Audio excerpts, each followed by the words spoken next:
ಮುಂಜಾನೆ ಸುದ್ದಿಗೆ ಸ್ವಾಗತ. ಕಾಂಗ್ರೆಸ್ನ ಜೊತೆ ಕೈ ಜೋಡಿಸ್ಕೊಂಡು ಇವರು ನಾಮಪತ್ರನ ವಾಪಸ್ ತಗೊಂಡಿರೋದು ನಾವು ಪಕ್ಷದ ವರಿಷ್ಠರ ಗಮನಕ್ಕೆ ತಂದಿದ್ದೇವೆ. ಮುಂದಿನ ದಿನಗಳಲ್ಲಿ ಇದಕ್ಕೆ ತಕ್ಕ ಶಾಸ್ತ್ರವನ್ನ ಪಕ್ಷ ನಿರ್ಣಯ ಮಾಡ್ತಿದೆ. ಇವತ್ತು ಈ ರೀತಿಯಾದಂತ ಅನಾಹುತ ಅಂದ್ರೆ ಪಕ್ಷಕ್ಕೆ ಮೋಸ ಮಾಡೋದು, ತಾಯಿಗೆ ಮೋಸ ಮಾಡೋದು ಎರಡೂ ಒಂದೇ. ಪಕ್ಷದಲ್ಲಿ MLA ಆಗಿ 2 ಸತಿ MLA ಆಗಿ ಒಂದು ಪಕ್ಷ ಇವ್ರಿಗೆ ಅಧಿಕಾರ ಕೊಟ್ಟು ಎಲ್ಲ ಮಾಡಿ, ಮಗಳಿಗೆ ಸೀಟ್ ಕೊಟ್ಟು, ತಾಯಿಗೆ ಸೀಟ್ ಕೊಟ್ಟು, ಇವ್ರಿಗೆ ಸೀಟ್ ಕೊಟ್ಟು ಮಾಡಿ ಇವತ್ತು ಯಾವುದೋ ಆಸೆಗೆ ಒಳಪಟ್ಟು ಇವತ್ತು ಅದು ಗೊತ್ತೂರು ಮಂಜುನಾಥ್ ಜೊತೆ ಕೈ ಜೋಡಿಸ್ತಾರೆ ಅಂದ್ರೆ ಸನ್ಮಾನ್ಯ ಸಂಪಂಗಿ ಅವರು ಯಾವ ಮಟ್ಟಕ್ಕೆ ಹೋಗಿದ್ದಾರೆ ಅನ್ನೋದು ಈ ಜಿಲ್ಲೆ ಜನ ಕೂಲಂಕುಷವಾಗಿ ಆಲೋಚನೆ ಮಾಡ್ಬೇಕು.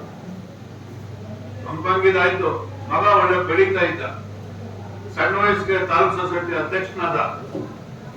ಅವನು ಚುನಾವಣೆ ನಿಂತಿದ್ರೆ 100 ಗೆಲ್ತಾ ಇದ್ದ. ಕೊತ್ತೂರು ಮೇಲೆ ಅಷ್ಟು ಅವಿಶ್ವಾಸ ಇತ್ತು ಸದಸ್ಯರುಗಳಿದೆ. ಅದೇ ಇವತ್ತು ತಾಯಿ ಮೋಸ ಮಾಡುವಂತ ಕೆಲಸ ಮಾಡಿದ್ದಾರೆ. ಪಕ್ಷದ ತಂದಿದ್ದೀವಿ, ಪಕ್ಷ ಇದನ್ನ ತೀರ್ಮಾನ ತಗೊಂತಾರೆ.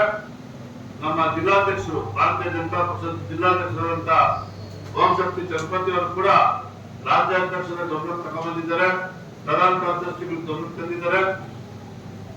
ಮುಂದಕ್ಕೆ ಇವರು ರಾಜಕೀಯದಲ್ಲಿ ಬೆಳೆಯಬೇಕು, ಮಾಡಬೇಕು ಅಂತಕ್ಕಂಥ ದೂರದೃಷ್ಟಿ ಇದ್ದಿದ್ರೆ ಒಬ್ಬ ಕೊತ್ತೂರು ಮಂಜುನಾಥ್ಗೆ ಕೈ ಜೋಡಿಸಿ ಅವನ್ನ ಅವಿರೋಧವಾಗಿ ಆಯ್ಕೆ ಮಾಡುವಂತ ಕೆಲಸಕ್ಕೆ ಇವರು ಅವಕಾಶ ಮಾಡಿಕೊಟ್ಟಿದ್ದಾರಲ್ಲ, ಇದು ತಲೆ ತಗ್ಸ್ತಕ್ಕಂಥ ಕೆಲಸ ಅಂತೇಳಿ ಈ ಸಂದರ್ಭದಲ್ಲಿ ಮಾಡ್ತೀನಿ. ಈ ಜಿಲ್ಲೆಯಲ್ಲಿ ಯಾರು ಕೂಡ ಪಕ್ಷ ವಿರೋಧಿ ಚಟುವಟಿಕೆಯನ್ನು ಮಾಡಬಾರ್ದು, ಪಕ್ಷವನ್ನ ಮೇಲ್ಮಟ್ಟದಲ್ಲಿ ಬೆಳೆಸಬೇಕು. ಮುಂದಿನ ದಿನಗಳಲ್ಲಿ ನಮ್ಮ ಜಿಲ್ಲೆಯಲ್ಲಿ ಹೆಚ್ಚಾಗಿ ಭಾರತೀಯ ಜನತಾ ಪಕ್ಷದ ಶಾಸಕ ಆಯ್ಕೆ ಆಗಬೇಕಾದ್ರೆ ತಾವೆಲ್ಲ ಕೂಡ ಈ ರೀತಿಯಾದಂತ ಕೆಲಸಗಳು ಮಾಡಬಾರ್ದು ಅಂತೇಳಿ ನಮ್ಮ ಕಾರ್ಯಕರ್ತರು ಕೂಡ ನಾನು ಸಂದರ್ಭದಲ್ಲಿ ಕಿವಿ ಮಾತು ಹೇಳಿ ಈ ಪತ್ರಿಕಾಗೋಷ್ಠಿಯನ್ನು ಮುಕ್ತಾಯ ಮಾಡ್ತೀನಿ. ನಮಸ್ಕಾರ.